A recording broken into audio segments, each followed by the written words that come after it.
Bonjour, dans cette vidéo, nous voyons comment créer des événements dans un calendrier au sein de SharePoint en ligne, une fonctionnalité très utile pour enrichir votre intranet avec des événements d'entreprise, donc des événements qui s'adressent à tous les employés, qui peuvent ensuite être des événements internes, des événements externes, des événements de marketing, le moment où le PDG adresse un message à tous les collègues, ou peut-être des événements de formation, des initiatives internes, des moments de travail d'équipe, ce que vous voulez. Toute information de communication qui passe par une date spécifique. Voyons donc comment créer des événements au sein de SharePoint en ligne. Passons sur mon PC. Excuse-moi un instant, je voulais me présenter rapidement, puis je te laisse continuer. Je suis l'un des Microsoft MVP et je suis expert dans toutes les technologies liées à Microsoft 365. Donc, si tu veux des mises à jour sur SharePoint, sur le monde des intranets ou peut-être sur Teams ou Microsoft Copilot, abonne-toi à cette chaîne. Ce que vous voyez ici est un site de communication vierge, créé justement avec le modèle site vierge. Si je modifie la page, j'ai la possibilité d'ajouter un composant qui s'appelle justement événements. Ce composant me permet d'afficher sur la page d'accueil tous les prochains événements qui ont été créés au sein de mon intranet. J'ai plusieurs vues, je peux utiliser cette vue plus compacte, je peux utiliser cette vue avec un curseur, donc avec une liste d'événements un peu plus grand par rapport à la version compacte qui sont côte à côte. Évidemment, ces deux vues s'adaptent ensuite à la zone dans SharePoint en ligne où je vais mettre le composant, quelle que soit la typologie de section, donc colonne petite, moyenne ou grande.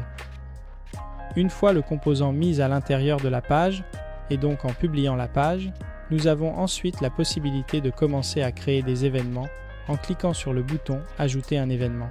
SharePoint nous ouvre alors une page où je peux ajouter le titre de l'événement, la date et l'heure de début et de fin de l'événement.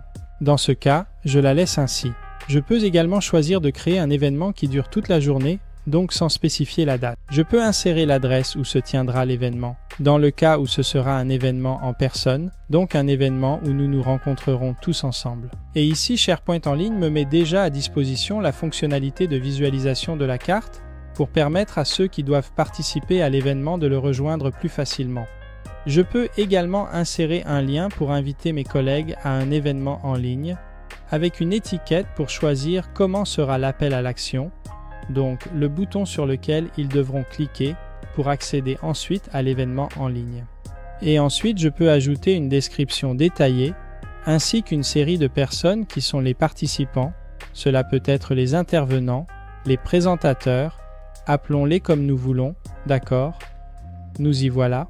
Une fois cela fait, j'ai la possibilité de sauvegarder l'événement et donc de le publier sur mon intranet. Contrairement à n'importe quelle page de communication ou à une page de contenu au sein de SharePoint en ligne, où je peux généralement ajouter des fonctionnalités de brouillon, d'approbation du contenu avant que le contenu ne soit visible par tous, dans un événement, cela n'est pas possible à moins que vous ne mettiez en place un flux d'approbation personnalisé, ce qui est possible avec l'utilisation des outils de la Power Platform, donc Power Automate dans ce cas.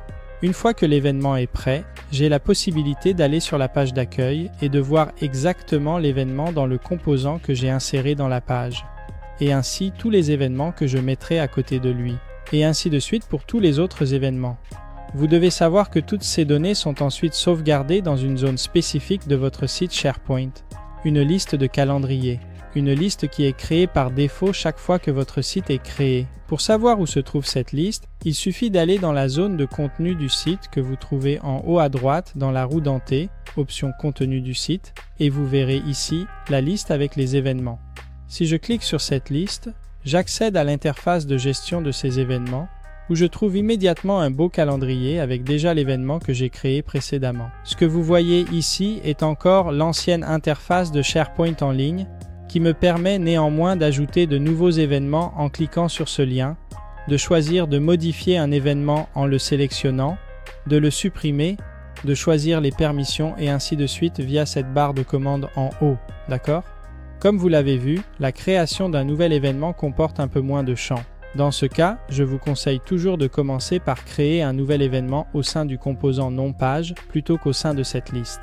Une autre possibilité que vous avez est de créer une nouvelle liste, d'ajouter des champs de type date et heure, puis de créer une vue calendrier. Ceci est utile dans le cas où les vues que met à disposition la web par des événements ne sont pas utiles pour vous.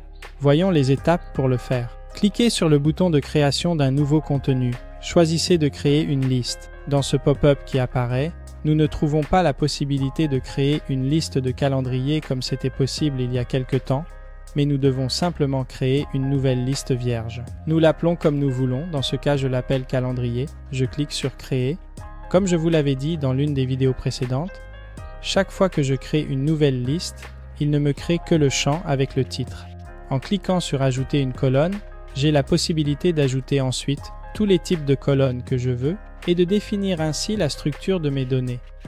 Dans ce cas, je veux ajouter une colonne de type date et heure que j'appellerai date de début et dans ce cas, je veux l'heure.